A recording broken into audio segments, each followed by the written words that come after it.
Rasulullah Muhammad merupakan pribadi yang paling utama di antara sekian banyak umat manusia. Dia memiliki kesabaran yang luar biasa. Pernah Rasulullah mendapat sebuah tamparan dari seorang badui. Ini karena dia memutuskan tali penarik timba air, yang menyebabkan timba itu terhanyut ke dalam sumur.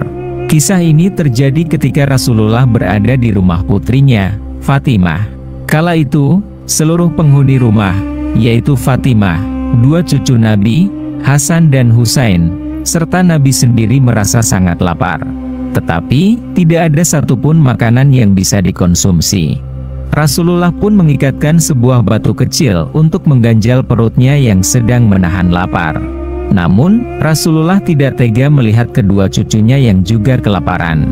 Dia akhirnya keluar dari rumah itu dan mengeluh, "Aduh kasihan, Hasan dan Husain sangat lapar." Rasulullah kemudian berniat untuk mencari rezeki agar kedua cucunya dan putrinya tidak lagi kelaparan. Di tengah jalan, dia melihat seorang badui sedang menimba air. Rasulullah segera menghampiri seorang badui itu.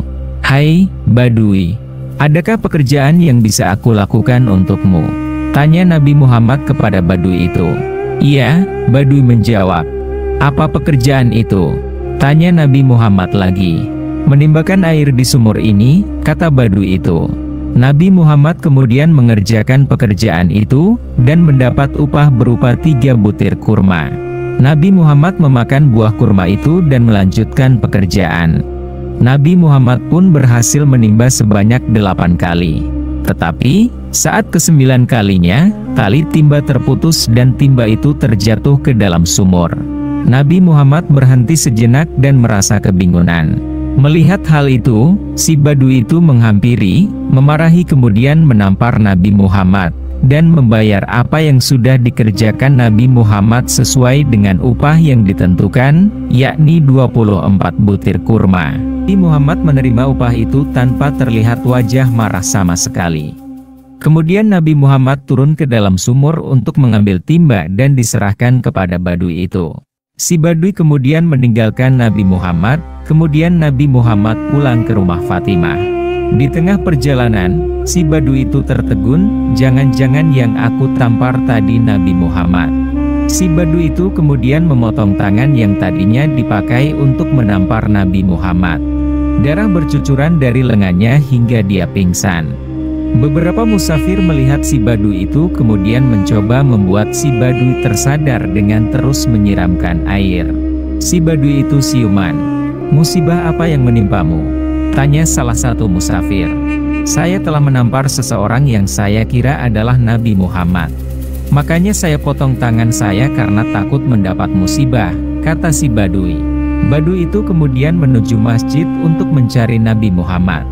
Tetapi, dia tidak menemukan Nabi Muhammad di masjid itu.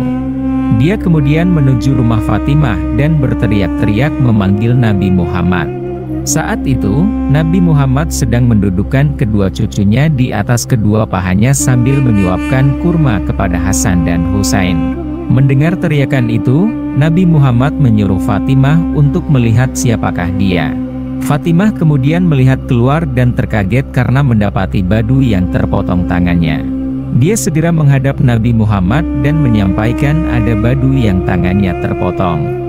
Mendengar perkataan Fatimah, Nabi Muhammad segera beranjak dari tempat duduk dan menemui si badui itu. Melihat Nabi Muhammad, si badui itu kemudian meminta maaf. "Maafkan saya Nabi Muhammad. Saya tidak mengenalmu," kata badui itu. "Mengapa tanganmu terpotong?" tanya Nabi Muhammad penuh keheranan. "Tidak akan kekal tanganku yang telah menamparmu," jawab si badui. "Masuklah Islam, supaya kau selamat," kata Nabi Muhammad menganjurkan. Badui itu masih belum yakin kepada Nabi Muhammad. "Hai Muhammad, jika kau memang benar Nabi, perbaikilah tanganku," kata si Badui. Nabi Muhammad kemudian menempatkan telapak tangan yang terpotong itu ke lengan asalnya dan mengusap tangan itu. Akhirnya, tangan tersebut kembali tersambung dan orang Badui itu masuk Islam.